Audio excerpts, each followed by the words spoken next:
நலன் குமாரசாமி இயக்கத்துல கார்த்தி, கிருத்தி ஷெட்டி, ராஜ்கிரண், சத்யராஜ், ஆனந்தராஜ் உள்ளிட்ட படம் நடிப்புல உருவாகி இருக்கக்கூடிய படம் தான் வா வாத்தியார். இந்த படம் பல தடைகளை தாண்டி பொங்கலை முன்னிட்டு போகி பண்டிகைக்கு திரையரங்குகள்ல வெளியாச்சு. கடந்த ஆண்டு தீபாவளிக்கே படம் வரும் அப்படின்னு எதிர்பார்க்கப்பட்டுச்சு. அதுக்கப்புறமா டிசம்பர் 5ஆம் தேதி ரிலீஸ் செய்யப்படும் அப்படின்னு சொல்லப்பட்டுச்சு. இதுக்கப்புறமா டிசம்பர் 12ஆம் தேதி ரிலீஸ் செய்யப்படும் அப்படின்னு அறிவிக்கப்பட்டுச்சு. அப்படியே தொடர்ந்து தள்ளி போன நிலையில சர்ப்ரைஸா பொங்கலை முன்னிட்டு போகி பண்டிகை அன்னைக்கு இந்த படம் வெளியாகி இருக்கு. இந்த படத்தோட கதை என்ன அப்படின்னா, ராஜ்கிரண் தீவிர எம்ஜிஆர் ரசிகர். ஒரு டைம் எம்ஜிஆர் படம் பார்க்கும் போது எம்ஜிஆர் இறந்துட்டார் அப்படின்ற செய்தி வருது. இதனால ராஜ்கிரண் அங்கிருந்து அழுதுகிட்டே வெளியே வந்தாரு. அப்போ ராஜ்கிரனுக்கு பேரன் பிறக்கிறான். எம்ஜிஆர் இறந்த அந்த நொடியே பேரன் பிறந்ததால அவர்தான் அடுத்த எம்ஜிஆர் அப்படின்னும் நேர்மையா வளர்க்கணும் அப்படின்னும் ராஜ்கிரண் நினைக்கிறாரு. முதல்ல அவருமே எம்ஜிஆர் மாதிரி தான் வளர்றாரு. அதுக்கப்புறமா ஒரு கட்டத்துல நம்பியாரை இன்ஸ்பயர் ஆக்கி தவறான வேலைகளை எல்லாம் செஞ்சுட்டு போலீஸ் ஆகிறாரு. அப்போ மஞ்சள் முகம் அப்படின்ற ஹேக்கர் கும்பல் அரசாங்கத்துக்கு பெரும் தலைவலியா அமையுது. கார்த்தி வந்து அவர்களை பிடிக்க முயற்சி செய்ய, அதே நேரத்துல கார்த்திக்கோட உண்மையான முகம் என்ன அப்படிங்கிறது ராஜ்கிரனுக்கு தெரிய வருது. இதுக்கப்புறமா என்ன ஆனது அப்படிங்கிறது தான் இந்த படத்தோட முழு கதையே. கார்த்தி எந்த ரோல் கொடுத்தாலுமே அதுல ஃபிட் ஆவது அவருடைய ஸ்டைல் தான். அதுலயும் கொஞ்சம் நெகட்டிவ் ஷேடு இருந்துச்சு அப்படின்னா ரொம்பவே கலக்கிடுவாரு. அப்படி நம்பியார இன்ஸ்பிரேஷன், அப்புறம் அவர் செய்யக்கூடிய வேலைகள் எல்லாமே கலாட்டாவா இருக்கு. இதுக்கப்புறமா எம்ஜிஆரா மாறி அவர் காட்டக்கூடிய மேனரிசம் எல்லாமே செமையா இருக்குது. அதுலயும் சண்டையில கூட பெண்களை அடிக்க மாட்டேன் அப்படின்னு காட்டக்கூடிய ரியாக்ஷன் எல்லாமே சூப்பரா தான் இருக்குது. படத்தோட முதல் பாதி கார்த்தி எல்லா கோல்மால் வேலைகளையும் செஞ்சு தன்னோட தாத்தாவுக்கு தெரியாம பணம் சம்பாதிப்பது. அது தெரிஞ்ச உடனேயே ராஜ்கிரண் இறந்து போயிடுறாரு. இதுக்கப்புறமா எம்ஜிஆர் மீண்டும் வராரு அப்படின்ற கான்செப்ட் அடிப்போலியா தான் இருக்குது. நலன் படம் அப்படின்னாலே ஒன்லைனர் காமெடி சரவெடியா இருக்கும். ஆனா இதுல சீக்வன்ஸா காமெடி அமைச்சிருக்காரு. அதுலயும் எம்ஜிஆர் தவறுகளை தட்டி கேட்கும் இடமெல்லாம் செம கலகலப்பு தான். இரண்டாம் பாதியில கொஞ்சம் சீன்ஸ் ரிப்பீட்டட் போலதான் தெரியுது. இதுதான் நடக்க போகுது அப்படிங்கிறது ஆடியன்ஸ்க்கு முன்கூட்டியே தெளிவா தெரிஞ்சிருது.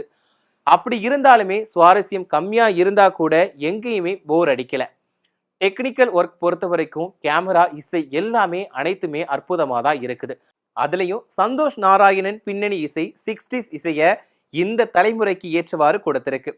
எம்ஜிஆர் பாடல்கள் ரீமிக்ஸ்னு அவர் பங்குக்கு சிக்ஸர் அடிச்சிருக்கார் அப்படின்னு தான் நாம சொல்லணும். இந்த படத்தை பார்த்த விஜய் ரசிகர்கள் என்ன சொல்லியிருக்காங்க அப்படின்னா, வா வாத்தியார் திரைப்படம் ரொம்பவே நல்லா இருக்கு, ஒவ்வொரு சீனையுமே ரசிச்சு பார்த்தேன், இந்த பொங்கலுக்கு கடைசி நேர சர்ப்ரைஸ் வின்னரா வா வாத்தியார் மாறும் அப்படின்னு விஜயோட ரசிகர்கள் பாசிட்டிவா விமர்சனங்களை பரப்பிட்டு வராங்க. அதே நேரத்துல இன்னொரு ரசிகர் இந்த வா வாத்தியார் படத்தை பத்தி என்ன சொல்லியிருக்காரு அப்படின்னா, நலன் குமாரசாமி இயக்கத்துல வா வாத்தியார் ஒரு எளிமையான அதே நேரத்துல திருப்தியான சூப்பர் ஹீரோ திரைப்படம் அப்படின்னு சொல்லியிருக்காரு.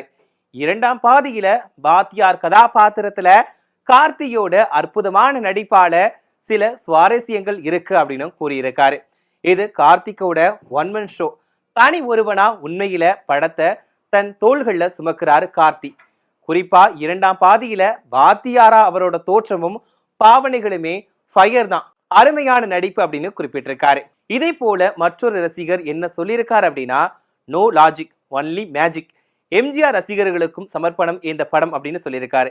இடைவேளை காட்சியும் இரண்டாம் பாதியில கார்த்திகோட நடிப்பும் ஃபயர். படத்தின் ஜானர் சற்றும் எதிர்பார்க்காத ஒன்று. கார்த்தி மறுபடியுமே என்ன ஆச்சரியப்பட வச்சிருக்காரு. இந்த பொங்கலுக்கு ஒரு நல்ல திரையரங்க அனுபவம் எனக்கு கிடைச்சிருக்கு அப்படின்னு தெரிவிச்சிருக்காரு. ஒரு சிறிய சூப்பர் ஹீரோ திரைப்படம் சில ஈகோ ட்விஸ்ட் உடன் ரசிக்க வைக்குது. படம் முழுக்க ஒரு தனி மனிதனின் நடிப்பு திருவிழாதான். ஆம், கார்த்தி வாத்தியார் கதாபாத்திரத்துல ஜொலிக்கிறார். படத்தோட விறுவிறுப்பான கால அளவு அதை சுவாரஸ்யமா வச்சிருக்கு அப்படின்னு சொல்லியிருக்காரு. இருந்தாலும் ஒரு வலிமையான வில்லன் இருந்திருந்தா இன்னுமே சிறப்பா இருந்திருக்கும் அப்படின்னு அந்த ரசிகர் சொல்லியிருக்காரு. இதே மாதிரி வேறொரு பக்கத்துல என்ன சொல்லியிருக்காங்க அப்படின்னா, லஞ்சம் ஊழலுக்கு பெயர் போன நாயகன் திருந்தி கெட்டவங்களுக்கு எதிரான சாட்டையை சுழற்றும் மாதிரியான கதைக்களம். எம்ஜிஆர் அவர்களோட ஆத்மா நாயகனோட உடல்ல புகுந்து அநீதிக்கு எதிராக போராடுவதே படத்தோட மைய கதைக்களம். முதல் பாதி பெருசா சலிப்ப தரல. ஆனாலும் ஆகா ஓகோன்னு சொல்லிக்கொள்ளும் அளவுக்கு இல்ல. கார்த்தியோட ஸ்கிரீன் பிரசன்ஸ் வந்து செமையா இருக்குது. நலன் இந்த கதையை நகைச்சுவை மற்றும் ஆக்ஷன் கலந்து சொல்ல முயற்சி செஞ்சிருக்காரு. வில்லன் கதாபாத்திரம் வந்து இன்னுமே வலுவா வடிவமைச்சிருக்கலாம் அப்படின்னு சொல்லியிருக்காங்க.